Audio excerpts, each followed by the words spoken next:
Well, hello there, my little darlings, and welcome back to another little episode of Warframes. And today, as you can see on the screen, we're taking a look at Atlas, his melee exaltedness, his loot goblinness, and his tankiness. And there is a reason why I'm looking at this right now, which we'll get into in a minute. But before we do, could you drop me a like, comment, and/or sub, and I will be eternally grateful. Now, let's get to it. So back in February, March 2025, the devs announced that they were going to look at exalted weapons, rework them slightly, but also look more closely at the pseudo-exalted weapons for 4 particular warframes. And they changed them into exalted weapons and just made a few changes to how the mods work. So if you didn't know, a pseudo-exalted weapon was just an ability attached to Atlas, Gara, Korra, and Ash. And to make them work, you had to modify your melee. So they created this terminology, a melee stat stick. Now, a lot of gamers new to the game would have had zero idea that this existed, and it was just pure luck that however you modded your melee, that would then influence one of your abilities. I didn't know this, and I've been playing the game for years. So they've made it really, really obvious now, really, really clear. They've taken away the pseudo and made it an actual exalted melee weapon. Essentially, it has its own mod slot for each warframe. And the reason I'm looking at Atlas today is because I have been exploring areas of the game that I kind of ignored because I didn't enjoy them as much. You know, you take the path of least resistance. And mine was AoE pew-pewing with my abilities, but I've started to look at melee again. And I recently did a Falcor FOMO video where I broke out Kalervo, who I haven't used much before. I've looked at Korra's pseudo-exalted, now exalted. I've done a video on that. And I recently re-examined Valkyr because they made some changes to her as well. Her exalted talons are beefy AF, and then someone in the comments of that Valkyr video wondered how I would feel about Atlas. So here we are, guys and gals. I have been looking at Atlas in great detail, and let me tell you something. He, along with Valkyr, have really changed my perspective on melee, especially melee abilities. And now I'm excited because there are other warframes I can start looking at and examining and revisiting. So without further ado, let's talk about Atlas. And firstly, if you want an Atlas Prime of your very own, I believe he's vaulted, so unless you've got some of those vaulted relics or a friend who has them to crack open for you, you can buy Atlas Prime for around 70 plat. On the market, I don't know how much he is to buy all the individual components separately, because sometimes that works out cheaper than the entire sum of the parts. And if you've done the Jordus Precept quest, then you've probably opened this little node here on Eris, the Jordus Golem node, where you go and do the assassination, and this is where Atlas's parts will drop from. And I suppose if you really want to, you can go to Duviri when he's available on the rotation and get Atlas from the circuit. So the first thing I really want to say is that it took me a moment to get to a point with Atlas where I was happy with him and that he was actually really useful. But in that journey, I realized that he's really useful for some things and not very useful for others. And we'll get into that as we go. But as you can see, he's got quite a few augment mods to choose from. Now, we can go down a loot goblin route, but I mean, there are other loot goblins in the game that are renowned for being useful and awesome, like Korra and her Pilfering Strangledome. We've got Necros. Obviously there's Hydroids augment mod to make him a little loot goblin. I mean, you can shove it in if you want, but I found if I want him to be a loot goblin, I can't really take him much further up into Steel Path and higher level stuff and really focus on making his landslide abilities sing. And this mod here, Rubble Heap, is what's going to do that. That's going to bring landslide to the forefront of his build, and that's what we're here for. So Landslide, now an exalted weapon, means we can mod it separately. If you recast Landslide within 5 seconds of the previous cast, it grants a 20 combo point multiplier, and the multiplier increases the damage of Landslide, scaling up to 12 times, whereas previously it was 4 times. And as you can see, we have the augment mod option, and it says energy cost is reduced with each hit of Landslide. But if we can get Atlas's armor above 1400, the augment mod Rubble Heap will make Landslide free. No energy used at all. And that is what we want. Now, just before I show you my final mod configurations that I decided to use, I just want to draw your attention to this little armor bar here, this little circular thing to the bottom right here. This armor is not moddable in the Warframe mod configuration. This armor we earn during the mission, and it's this that's going to impact our Landslide ability and the Augment mod. So to get this armor bar to increase, we need rubble, and we get rubble by killing things after we've applied Atlas's abilities, mainly his third ability, Petrify, to the enemies. The Rumblers also will drop rubble. Just keep popping his abilities. I'm going to talk about the Helminth option that I chose eventually. I chose a few. And our goal is to get this number above 1400. I think it caps out about 1500. At 1400, as we saw, the Landslide Augment mod then costs no energy to spam Landslide. And Landslide, once you got the combo meter up to 12 times, whatever, really does do a lot of damage. It's like an AoE melee, and I may have mentioned that already because I love it. I didn't realize melee could be so effective at killing stuff. The only thing I would say that I noticed about this build that I'm going to show you is that you need high density enemies. Like I wouldn't take this Atlas into a squad. I probably wouldn't even take it on normal star chart. I'd probably only take it on higher level steel path, and I'm sure there's a way to mod it so it's effective and efficient in lower levels as well. Normal star chart, absolutely, but because I don't really need it for that, I've gone full on higher level steel path. Now there are a few issues with it, and I shall go over those once we start looking at the mod configuration, which is next. And so this is my final mod configuration, and it's a conglomeration really of the stuff I tried on Warframe that didn't really work for me, and me just fiddling endlessly with the mods. I mean, I had Vigilante Vigor or something in there at one point, don't ask, and fiddling with the arcanes endlessly as well. So I've got Arcane Fury and Arcane Energize in because Energize gives you a chance of replenishing your energy when you pick up an energy orb. That's very useful. We could look at Arcane Steadfast, but I didn't have enough of those to make it worth my while. Arcane Steadfast, if you didn't know, just gives you a chance, a higher chance the higher you rank it, of popping an ability and then the next 3 abilities not costing any energy, which comes in useful but isn't always necessary. And like I said, I hadn't fully ranked it, so I just didn't bother using it in this occasion. And for Landslide Fists, we want to use mods like Blood Rush, Weeping Wounds. These increase critical chance, combo multipliers, and status chance. Body count, I didn't use it, but you could use it to increase your combo duration. But if you're just spamming the one, then you don't really need to do that, but it's an option. And we've put electricity on Landslide Fist because we're going to use melee influence. It gives us a 20% chance for elemental melee status effects to apply to enemies within 20 meters for 18 seconds, and that's on melee electricity status. And honestly, it just spreads. It's like it causes this lovely AoE effect. And that's also why we've got condition overload in here, because that's a plus 80% melee damage per status type affecting the target. And melee influence just spreads all sorts of status effects around the enemies. It also might be worth mentioning here that I actually switched out primed reach when I could for the Bane mod, so the faction damage bonuses, but I don't have a Smite the Murmur one at the moment. I forgot to buy it from Barrow, so I switched it out for like the Oricon one, and I will show you the difference in the crit that we get. And obviously you don't have to do this with your Archon Shards, but I happen to have some spare Townforged Crimsons, so I put 4 in for getting the bonus melee critical damage. But I also put a yellow one in. I think that was the effectiveness on energy orbs, because as I mentioned, I was having issues with my energy, but I kind of managed to balance it out eventually. And when we're talking about Helminth abilities, I tried Nourish and Pillage before I settled on Raw. So Nourish was really good because it gives you energy back, obviously. It also spreads out viral damage to enemies that are attacking you. And Pillage is an armor stripper, and you can add augment mods for them as well. I did want to try Wrathful Advance off Kalervo, but I only have one Kalervo at the moment, and I didn't want to Helminth him. So I haven't been able to try Wrathful Advance, never mind. And as I said, I settled on Raw because that increases the damage output of your Warframe and your allies, and it's their abilities and weapons that get a boost.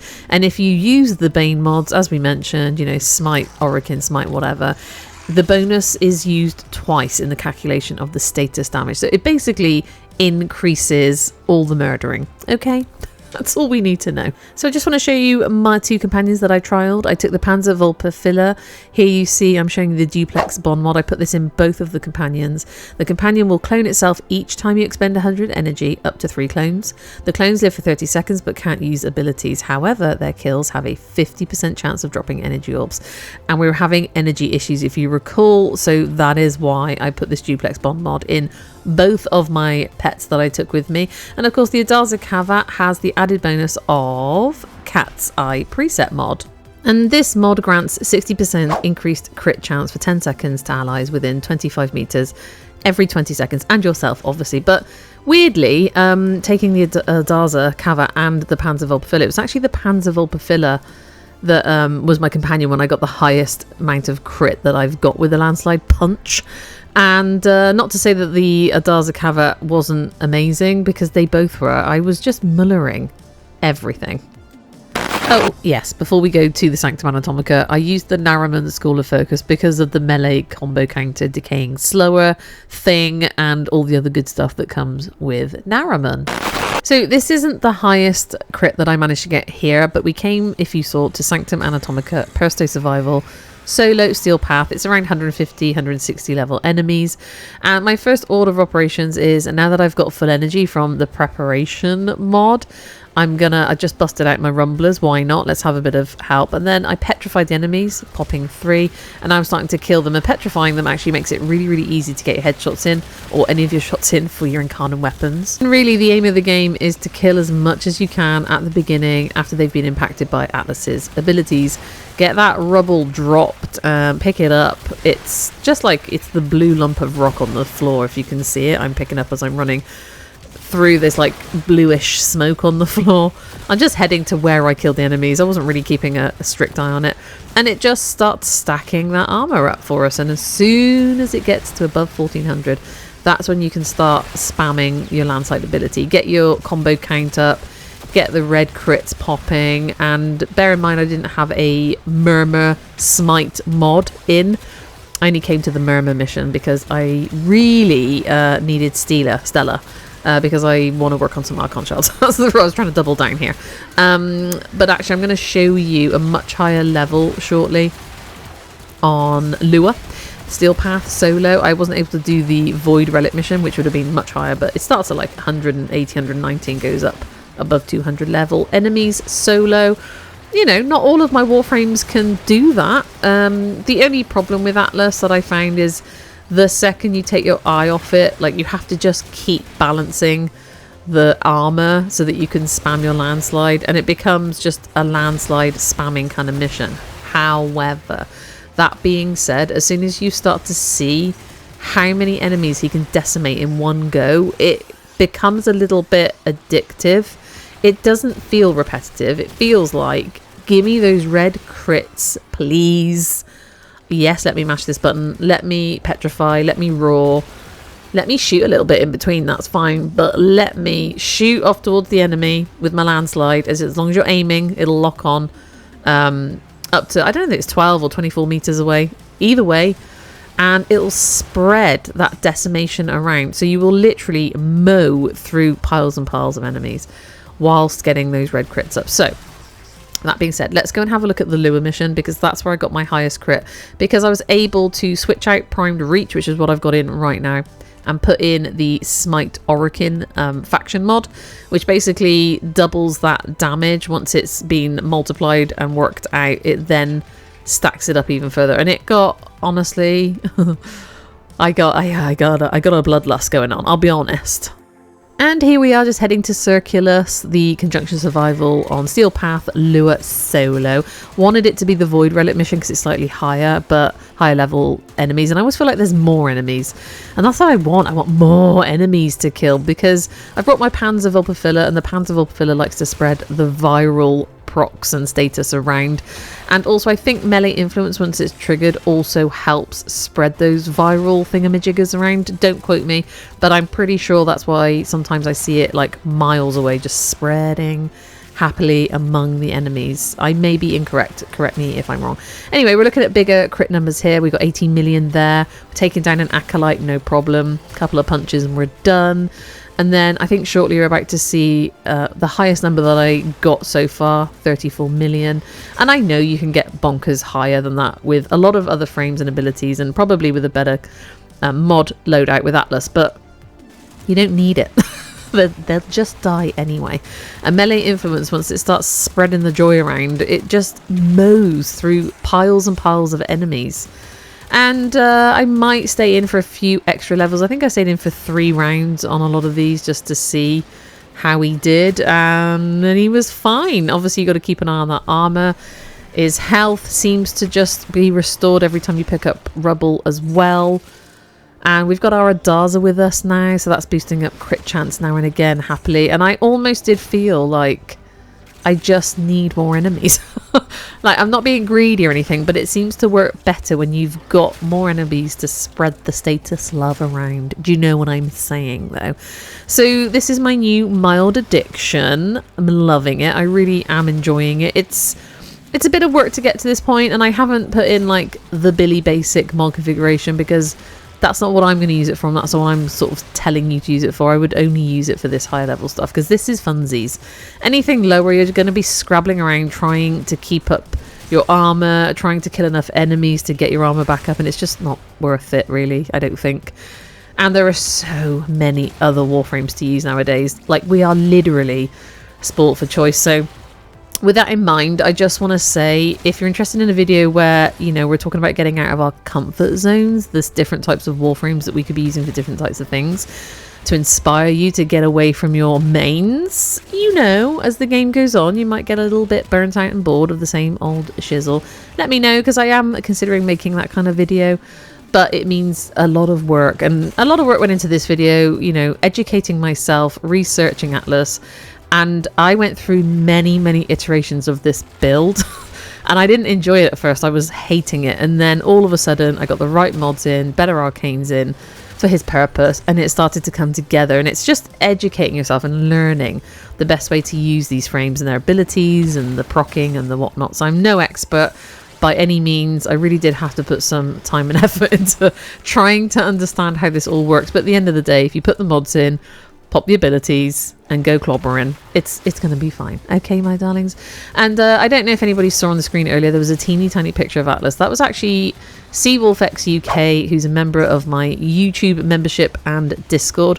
And we also had Paper Coder Gaming. And the reason I bring them up is because I am sure my Discordians and my YouTube members are psychic, because no sooner had I started researching Atlas to make this video, and I didn't talk about it.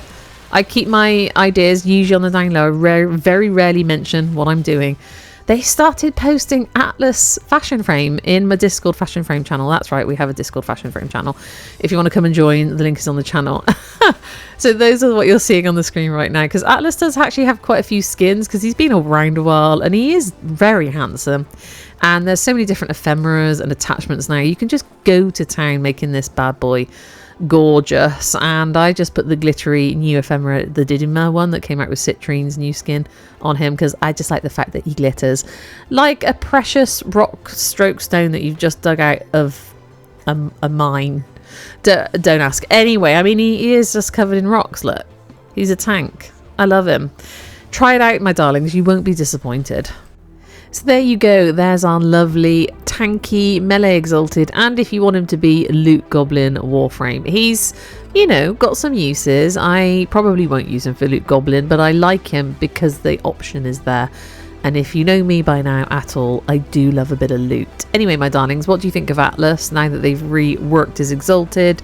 And what do you think of him generally? Do you have him? And are you going to go and do some clobbering? Because it's really fun after a hard day, you know? Just saying. It's like therapy. Anyway, my darlings, I just want to thank you so much for being here. I really do hope to see you again in the next one, no matter what it may be. But in the meantime, you take care now and goodbye.